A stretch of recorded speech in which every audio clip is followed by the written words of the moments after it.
In your perfect world, okay, fast forward 2 years from now, where is racing in Florida?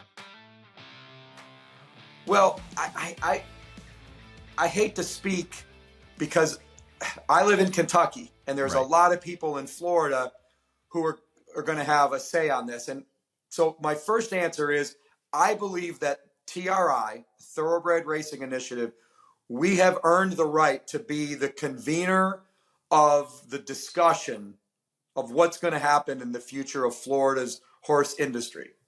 I think we've earned that. Right. Because without us, this bill was going to pass. Yep. So as Damon Thayer, a marketing guy who has worked at racetracks and worked at the Breeders' Cup, I believe, number one, we have to save some form of racing in South Florida because Miami is one of our most important cities. It has a huge horse racing tradition, and we make fans to bet on advanced deposit wagering, to go to racetracks, to bet at simulcast facilities, to buy into horse partnerships with the live racing experience. And we have to have some sort of live racing experience in South Florida. Right. I would hope that we could figure out a way to make that work at Gulfstream Park. Yeah. If we can't, I'll just throw out there what we've heard. Could we bring back Hialeah on a lease deal to run a boutique meet at Hialeah? We know that there are some people who think we should race at Palmettos. Mm-hmm. And I understand it's a great training facility, but we also know that when Frank Stronach did the deal to build Palmettos, he signed covenants with the local governments to keep it from becoming a live racing facility. And my guess is if that effort were tried, the locals would fight it. Yep. And that's a deep-pocketed community. It's a deep-pocketed community. That's exactly right. It's very, very, very wealthy area, high property values.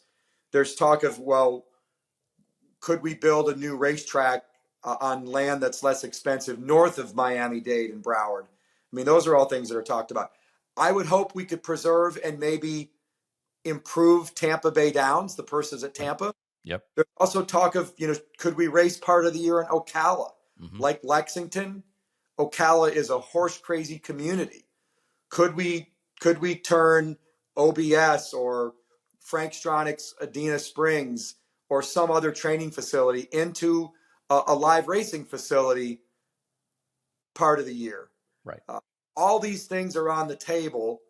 And, I think with the coalition we have that has horsemen from both tracks and breeders, owners, trainers, van companies, veterinarians, all of whom are affected by these decisions, I think we can come up with a solution.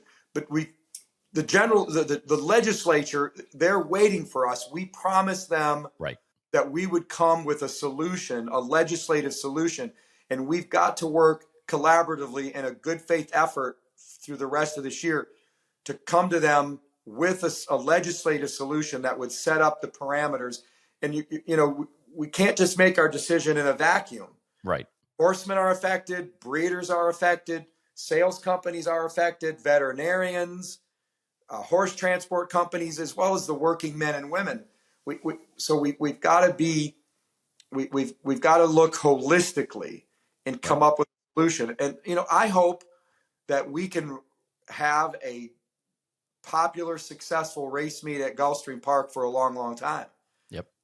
But I don't know what the future is. I just know that we've killed the decoupling bill.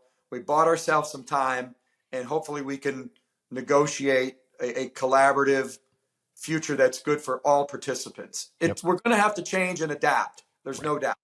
No question about it. I think there's a way to do it that's beneficial for everybody. I'd love to give everybody a win. I'd love to give Belinda Stronach a win. Mm-hmm. She clearly wants a pathway out of horse racing. We just need to do it on a better timetable than pull the plug right now on decoupling. I think we can give legislators a win. Next year is an election year in Florida. We need to remember that. Mm-hmm. I think we can give them a win going into their election cycles. And then the most important thing is we give the industry a win so it can continue to support those jobs and that economic impact that we've been talking about for the last 4.5 months. Yep. No, I think that's well said, and Damon, if you'll consider this, a compliment that is well deserved, we would not be in the place that we are right now without you being a part of this team and without you leading us through the battlefield known as legislation. I mean, it is politics is foreign to me. It's a whole nother language as far as I'm concerned, and you were able to get this group on the right path and keep a very varied group of horsemen, business people, and you mentioned a number of individuals and groups, but it's unprecedented. This has never happened before in the history of modern racing.